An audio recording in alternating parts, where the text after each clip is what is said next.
Yes, welcome to Big TV Digital Live Breaking News. చూస్తున్నాం కోయ్ పాట పాడిన గురువప్పపై ఆరోపణలు వస్తున్నాయి. అసలు ఆయన పాస్టరే కాదంటూ కూడా ఆరోపణలు వస్తున్నాయి. ఈ నేపథ్యంలో ఆయన ఒక అత్యాచార యత్నం అంటే అత్యాచార యత్నం కూడా పాల్పడ్డాడు అంటూ కూడా సనాతన నావికుడు యూట్యూబ్ ఛానల్ కు చెందిన కిరణ్ ఆరోపణలు చేస్తున్నారు. అయితే ఇదే నేపథ్యంలో ఆరోపణలపై పాస్టర్ సంతోష్ స్పందించారు. గురువప్పపై ఆరోపణలు రుజువైతే మేము అతని చర్చిలోకి కూడా అనుమతించమని కూడా సంతోష్ చెప్పుకొచ్చారు. అయితే సంతోష్ కి అలానే పాస్టర్ గురువప్పకి కూడా 30 ఏళ్ల సంబంధం ఉందని కూడా 30 ఏళ్ల ఫ్రెండ్షిప్ బాండ్ ఉందని కూడా చెప్తున్నారు. అయితే అసలు గురువప్ప ఎలాంటి వాడు, ఆయన కెరీర్ ఎలా మొదలైందని బిగ్ టీవీతో సంతోష్ మాట్లాడారు. అసలు ఆయన ఏం మాట్లాడారు? ఇదే నేపథ్యంలో బిగ్ టీవీతో గురువప్ప కూడా ఫోన్ కాల్లోకి వచ్చారు.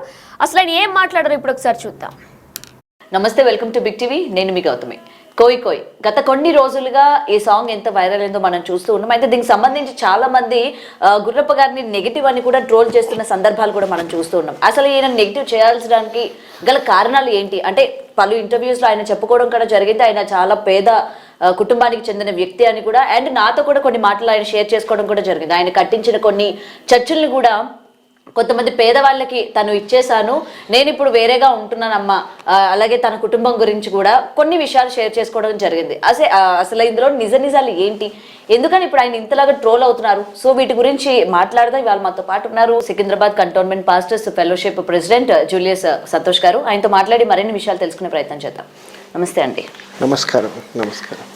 రైట్ సార్, గుర్రప్ప గారి గురించి మీకు ఇప్పటికే తెలిసి ఉంటుంది. ఆల్రెడీ ఇతను ఇంత వైరల్ అయ్యారు, తోటి పాస్టర్లు అందరికీ కూడా ఈ విషయం తెలిసే ఉంటుంది. అండ్ అతని పైన వస్తున్న నెగిటివిటీ, ముఖ్యంగా అంటే వైరల్ అవ్వడం, పాజిటివిటీ, అతని కుటుంబం గురించి అందరూ కూడా పట్టించుకోవడం మానేసి ఈ రోజు ఏదైతే ఆయన ఒక కామందుడు, ఒక మహిళల పట్ల ఆయన ప్రవర్తించే తీరు కావచ్చు, అదంతా కూడా కరెక్ట్ కాదు, ఆయన్ని మీరు వైరల్ చేయడం కూడా కరెక్ట్ కాదు, నిజాలు తెలుసుకొని మాట్లాడండి అని చెప్పి కూడా నీల్ అన్న వ్యక్తి ఈ రోజు వీడియో చేయడం కూడా జరిగింది. సో దీని గురించి ఏమంటారు? అసలు మీకు తెలిసినంత వరకు గుర్రప్ప ఎలాంటి వ్యక్తి? నాకు తెలిసి గత 35-40 సంవత్సరాల నుంచి ఆయన అద్భుతమైన సేవ చేస్తున్నాడని నాకు ఉన్న ఒక అవగాహన. అతని విషయంలో ఏదైతే వైరల్ అవుతున్న ఈ యొక్క కొన్ని తప్పుడు మాటలు ఉన్నాయో అది ఎంతవరకు నిజమో ఎవరు కళ్ళతో చూసిన వాళ్ళం కాదు. కొంతమంది వారి యొక్క లాభం కోసమో లేకపోతే అది ఎంతవరకు నిజమో మనకు తెలియదు, కొన్ని కాంట్రవర్షియల్ కామెంట్స్ అయితే చేస్తున్నారు. అది అతను పర్సనల్ ఒక దీని మీద అది చాలా ఎఫెక్ట్ పడే పరిస్థితులు అయితే ఉన్నాయి. సో నా ఒక పర్సనల్ ఒపీనియన్ ఏదైతుందో, అతను ఒక మంచి వ్యక్తి.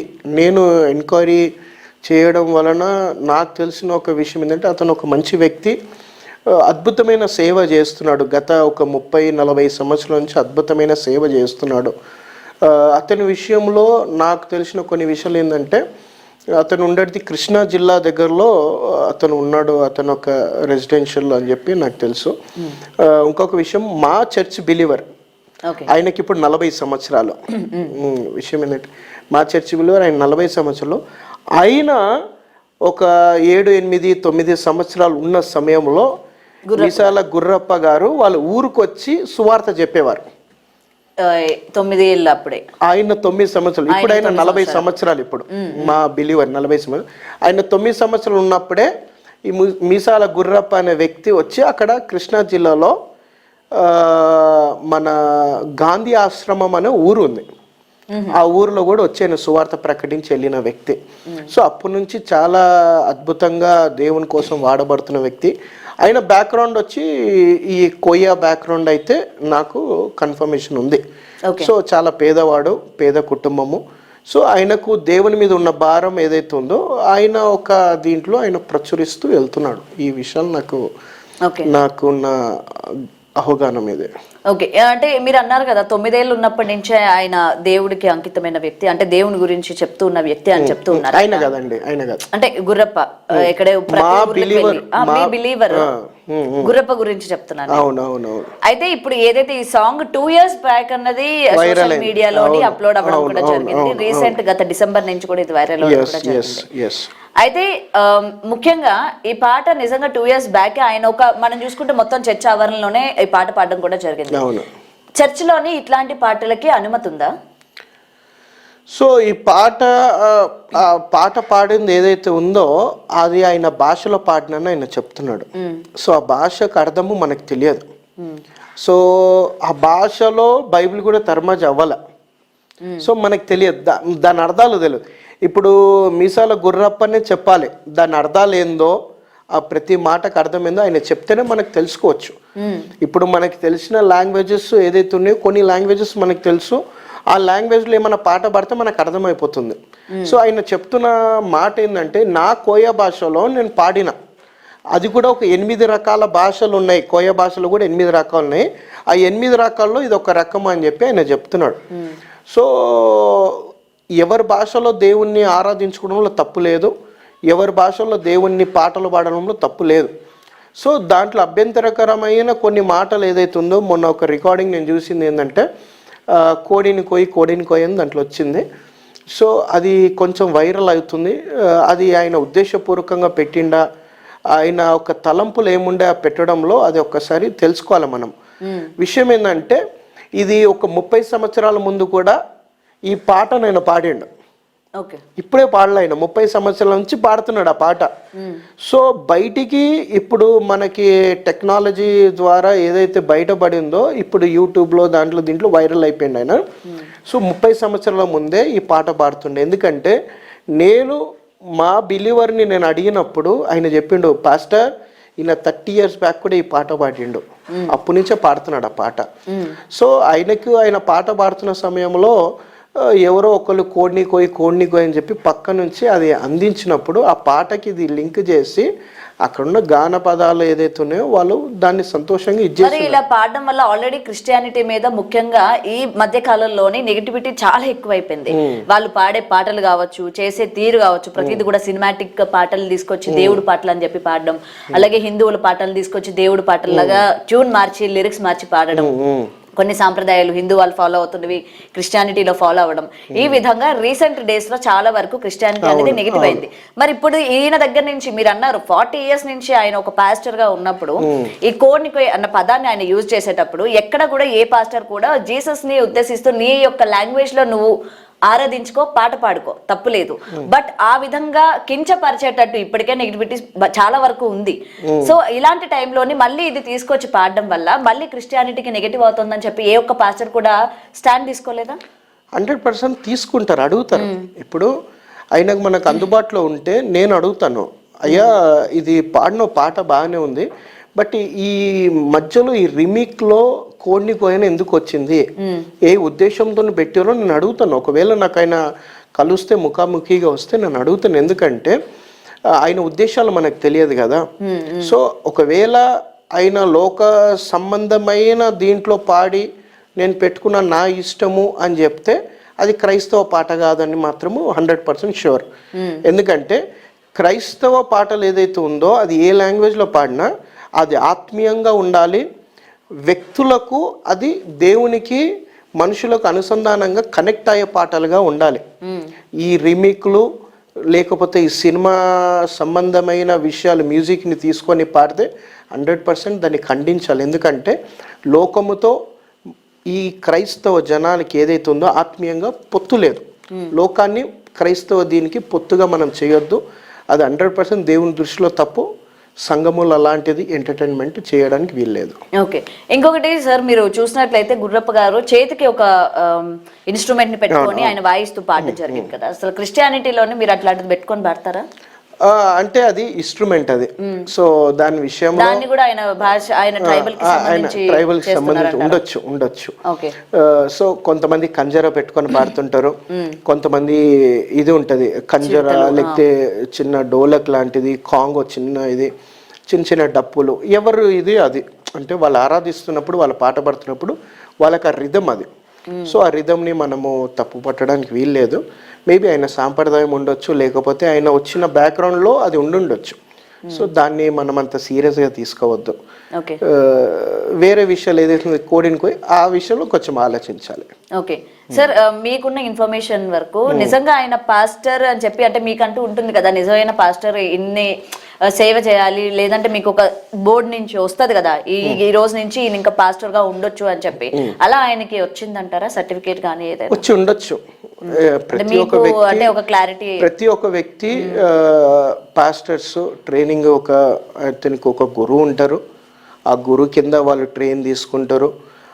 ఆత్మీయంగా చూసుకుంటే అభిషేకిస్తుంటారు. లోక సంబంధంగా మనం చూసుకుంటే బైబిల్ ట్రైనింగ్ వెళ్ళి సర్టిఫికేట్ మనకి పొందుతాము.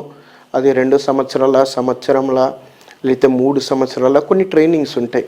ఆ ట్రైనింగ్కి వెళ్ళి ఆ ట్రైనింగ్ పొందుకున్న తర్వాత ఆర్డినేషన్ అయిపోయి మనం సర్టిఫికేట్ తీసుకొని బయటకు వస్తాము. కొన్ని ఒక్కొక్క సంస్థలో ఒక్కొక్క క్రమాలు ఉంటాయి. కొన్ని సంస్థలు ఏముంటుందంటే సేవకులే చేయి పెట్టి తనను అభిషేకించి సేవకి పంపిస్తుంటారు. సో ఒక్కొక్క ఇది. సో నాకు తెలిసి బైబిల్ ట్రైనింగ్ చేయకుండా లేకపోతే ఈ యొక్క అభిషేకం లేకుండా ఒక వ్యక్తి బయటికి రాడు. వచ్చినా కూడా సర్వే చేయలేడు. ఎందుకంటే దేవుని చిత్తంలో నిలబడలేడు. దేవుని చిత్తం. మరి ఈ రోజు అట్లా పాస్టర్ అని చెప్పుకొని చాలా మంది బయట చాలా మంది అవుతూ ఉన్నారు కదా. ఉన్నారు. నేను అది వదిలిస్తాను ఇది వదిలిస్తాను, హాస్పిటల్స్ పని లేకుండా అన్ని నేనే బాగు చేస్తాను అని చెప్పి కొన్ని వీడియోస్ మీరు కూడా చూసే ఉంటారు. అది నాకు తెలిసి దేవుడు ఎప్పుడు మాట్లాడలే. యేసుక్రీస్తు ప్రభు కూడా అది బోధించలే.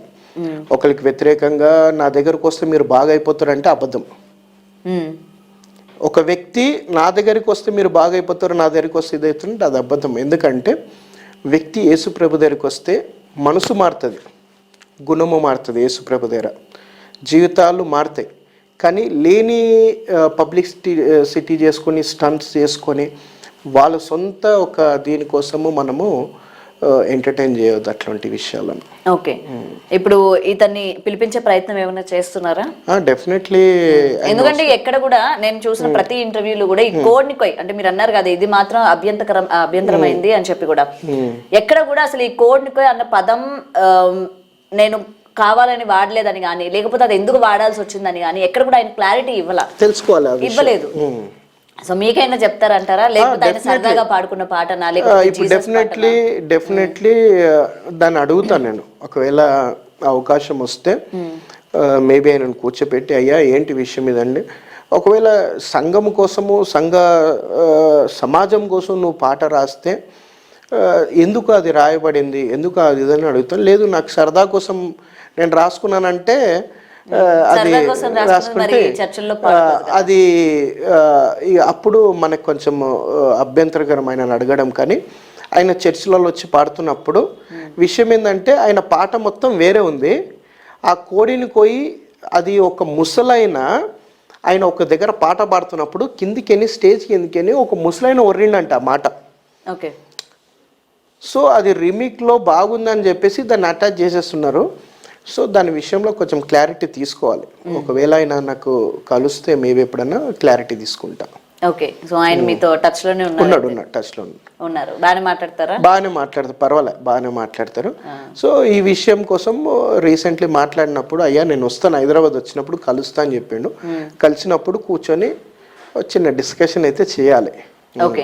సో ఆయన కుటుంబ మొత్తం ఆ నేపథ్యం అంతా కూడా చెప్పారు. ఆయన పేద కుటుంబానికి చెందిన వ్యక్తి అని చెప్పి. సో ఎప్పుడు మాట్లాడినా సరే నేను కారులో తిరుగుతున్నా, నేను కారులో అక్కడికి వెళ్తున్నా ఇక్కడికి వెళ్తున్నా అని చెప్పడం జరుగుతుంది. ఎలా తీసుకోవాలంటారు మరి దీన్ని? 100% అంటే కార్ ఈరోజు అందరికి ఉంది. లోన్స్లలో మేబీ ఉండొచ్చు, ఎట్లనే ఉండొచ్చు. కార్ ఉందంటే is not rich man as per my this thing. So ధనవంతుల దగ్గరనే కారు ఉండాలి అని కాదు, కానీ ప్రతి వాళ్ళ దగ్గర కారు ఉంది. సో మేబీ ఫైనాన్షియల్లీ స్ట్రాంగ్ లేడేమో అంతే. ఓకే, మామూలుగా ఓకే, స్టేబుల్. ఓకే. పూర్ అంటే కంప్లీట్లీ పూర్ కాదు కదా.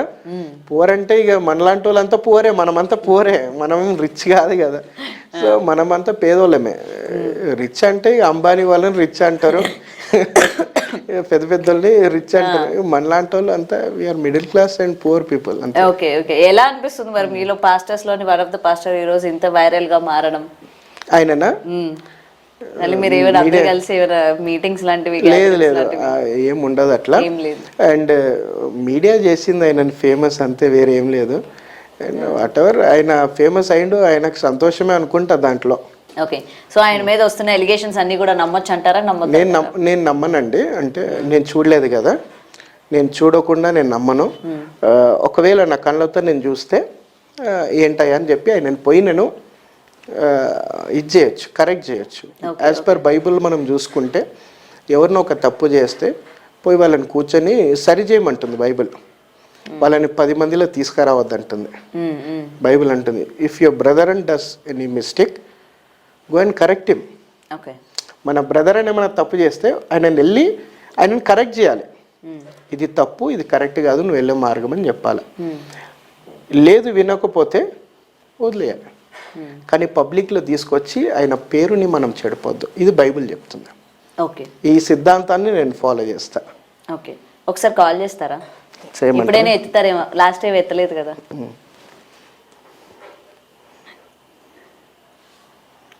అడగండి, ఒకవేళ ఆయన కాల్ కానీ లిఫ్ట్ చేసినట్లయితే. ఈ కోడ్నికోయ్ అన్నది ఏ ఉద్దేశంతో ఫోన్ చేసినాడు, చేశారా? ఫోన్ సైలెంట్ లో ఉంది. హలో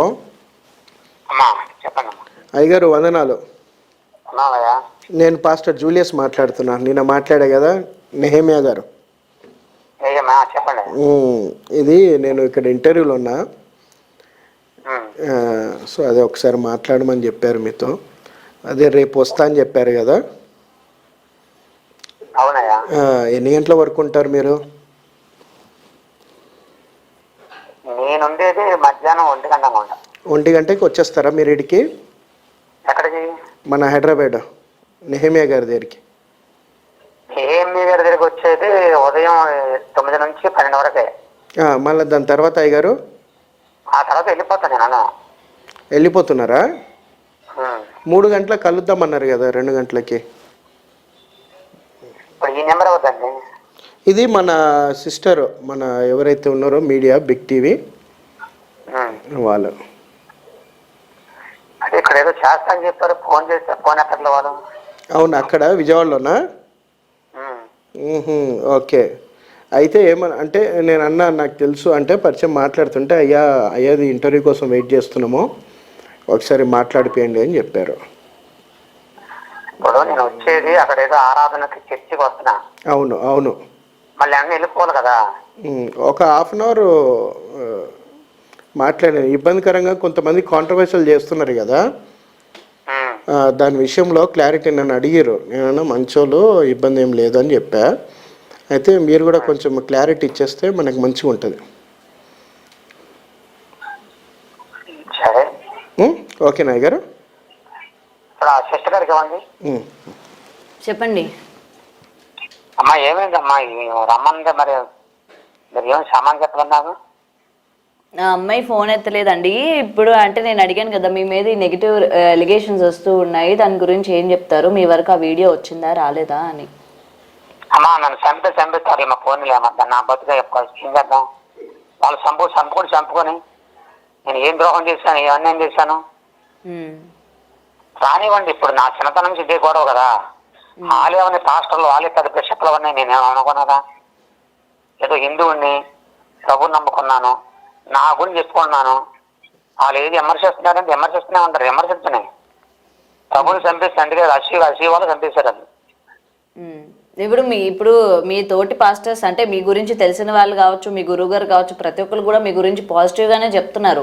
నేను దాని గురించే అడుగుతున్నాను. ఎందుకంటే గత కొన్ని రోజులుగా, అంటే నిన్నటి నుంచి అనుకోవచ్చు, మొత్తం ఆ వీడియో అంతా కూడా వైరల్ అవుతుంది. దీని గురించి మీరు బయటికి రావాలి కదా, ఒకసారి మాట్లాడాలి కదా. ఎందుకు నన్ను ఇట్లా కామందుడు అంటున్నారు, ఎక్కడ ప్రూఫ్స్ ఉన్నాయి, ఎవరి దగ్గర ప్రూఫ్స్ ఉన్నాయి, నాకు చూపించాలి కదా. మీరు చూపించుకుంటే ఈ విధంగా ఎలా మాట్లాడతారు అని చెప్పి మీరు మాట్లాడాలి కదా. ఎలాంటి ఎన్నో జరిగినాయమ్మా, ఒకప్పుడు ఎన్నో జరిగిన. పాస్టర్ తెలుగు చూపు మాకు ఒకటి ఉండదు మాట. ఇప్పుడు రేపు వచ్చేది మా గురువు గారు. ఆయన ఏంటంటే చర్చికి వచ్చి మామూలుగా మాట్లాడమన్నాడు. ఆయన పర్మిషన్ తీసుకొని ఏదైనా చేయగలరు. నాకున్నారు దాని అది విషయం కాదు. పాస్టర్ల విషయాలు, ఆ విషయాలు ఇప్పుడు ఈ 40 సంవత్సరాల్లో నేను అనిపించింది నరకం అనిపించా. ఇప్పుడు నా భార్య పేటలు ఏడుస్తున్నారు, నా కుటుంబం ఏడుస్తున్నారు. నాకు అది బాధగా ఉంది. నాకు ఎందుకు వెళ్తున్నావు, దేనికి వస్తున్నావు ఇంటర్వ్యూలు అని చెప్పి, నీ పని నువ్వు చేసుకోకుండా ఇంటర్వ్యూ ఎందుకు వెళ్తున్నావు అని చెప్పి సీలు తిడుతున్నారు నన్ను. ఈ ఇంటర్వ్యూ ఇవ్వడం కూడా ఒక తప్పు అయిపోయింది. ఇప్పుడు నాకేమో దీని గురించి తెలీదు. వాళ్ళు ఏమన్నారంటే ముందు తీసుకున్న వాళ్ళు ఏం పర్లేదండి, మిమ్మల్ని ఎవరు అడగరు, ఒక్కటండి అని వాళ్ళు తీసుకున్నారు. ఇలాగ నాకు ప్రాబ్లం అయింది. ఒకడు బాగుంటే వారు లేరు. వాళ్ళ జన్మలో ఇప్పుడు నన్ను విమర్శించే వాళ్ళు ఎన్ని జన్మలు వచ్చినా నా స్థాయికి రాగలరు. వాళ్ళ బతుకులో ఒక జన్మలు ఉంటే వాళ్ళ జన్మలో నా అంత స్థాయికి రాలేరు, రాలేగా ఆ అసూతో అన్నారు. ఏం నిరూపించారు? ఇప్పుడు 40 సంవత్సరాలు తిరుగుతున్నా, వాళ్ళ ఊర్లు వెళ్ళాను, వాళ్ళ గ్రామాలు వెళ్ళాను, అప్పుడు నిరూపించలేదే. ఇప్పుడే వచ్చిందా? ఈ రోజే వచ్చిందా నన్ను నిరూపించడానికి? అది మేము తెలుసుకుంటానండి, మా పాత మేము తెలుసుకుంటాం. ఇప్పుడు టీవీలోకి వచ్చి చెప్పాల్సిన పని కాదు, వాళ్ళు చెప్పింది అంటే నేను అంతే.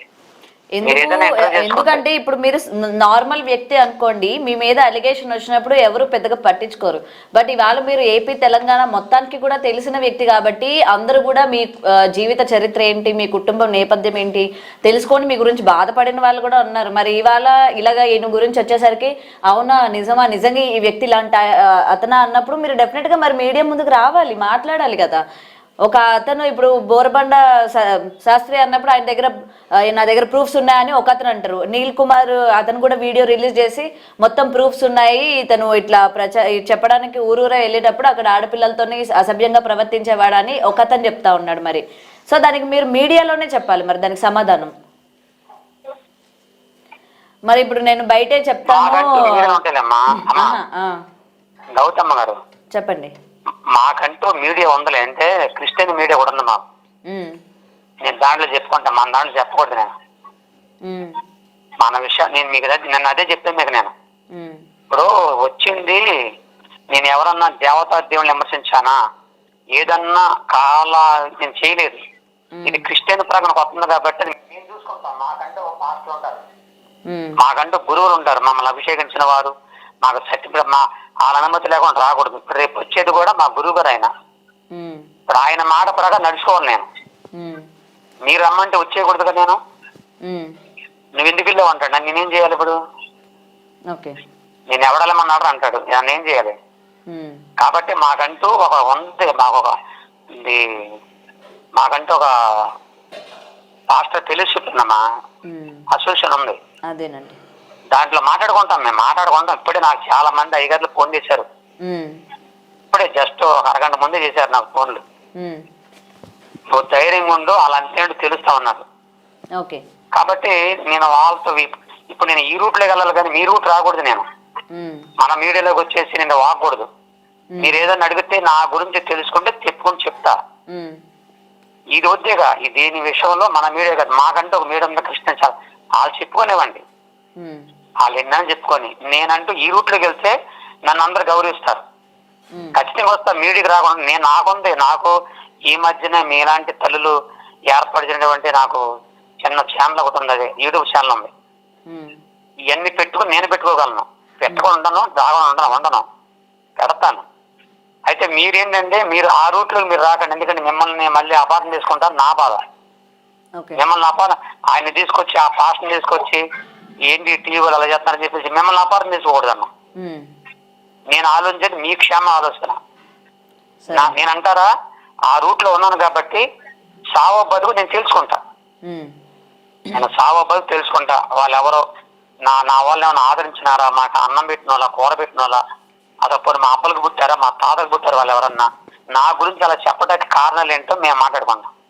ఓకేనండి, అంతేనమ్మా నేను చెప్పాను. సరే, మీరు అక్కడే ఉన్నారు కాబట్టి మీరు రేపు మధ్యాహ్నం ఉంటారా? ఉంటానండి. సరే ఉండండి, నేను వస్తానండి. సరేనండి, రైట్ సార్. లైవ్ లో మాట్లాడడం కూడా జరిగింది. ఏదైతే ప్రూఫ్స్ అవతల వీడియో రిలీజ్ చేసిన వ్యక్తి కూడా నేను ప్రూఫ్స్ తోని నేను మాట్లాడుతున్నాను, బోరబండ బెంచ్మెన్ శాస్త్రి గారు ఆయన దగ్గర ప్రూఫ్స్ ఉన్నాయి, ప్రతి ఒక్కటి ఈయన గురించి ఉన్నాయి, ఈయన ఏ మహిళతోని అసభ్యకరంగా ప్రవర్తించారు ఆ ప్రూఫ్స్ అతని దగ్గర ఉన్నాయని ఆ పర్టికులర్ అతని పేరు కూడా చెప్పడం జరిగింది. మరి వాళ్ళ పాస్టర్ గారు కూడా చెప్తూ ఉన్నారు కదా, ఆయన కూడా చెప్తూ ఉన్నారు నా దగ్గర ప్రూఫ్స్, అంటే మా పాస్టర్స్ అందరం కూడా మేము కూడా మాట్లాడతాము అని కూడా. మీరు ఇంకేమైనా ఏదైతే ఉందో దీని గురించి ఏం చెప్తారు మరి ఇవాళ? ఏదైతే ఉందో అది ఆయన పర్సనల్ విషయాలు అవి, అండ్ ఆయన పర్సనల్ గా నేను వెళ్ళదలుచుకోలేదు. అండ్ వన్ మోర్ థింగ్, నాకున్న ఇన్ఫర్మేషన్ లో మంచోడైనా అని అయితే నాకున్న ఇన్ఫర్మేషన్ ఉంది. So what ever it is కూర్చొని మాట్లాడదామని చెప్పారు కదా. సో అందరు పెద్దోళ్ళందరూ కూర్చొని మాట్లాడుకొని విషయాలు ఎందుకు ఇట్లా ఒకళ్ళనొకళ్ళు మనం వైరల్ చేసుకుని ఒకళ్ళనొకళ్ళు ఇబ్బంది పెట్టుకోవాలనో ఇది మాట్లాడదాం త్వరలో. Yeah sir, anyway thank you so much sir. చూడాలి అసలు ఏం మరి ఇంత వ్యక్తి అంటే ఇవాళ ఫేమస్ అవుతున్నారు కాబట్టి ఓర్చుకోలేక ఇలాంటి స్ప్రెడ్ చేస్తున్నారా లేకపోతే నిజంగానేనా అనేది రేపు అది కాలం చెప్తుంది. Anyway, thank you so much. Thank you. God bless.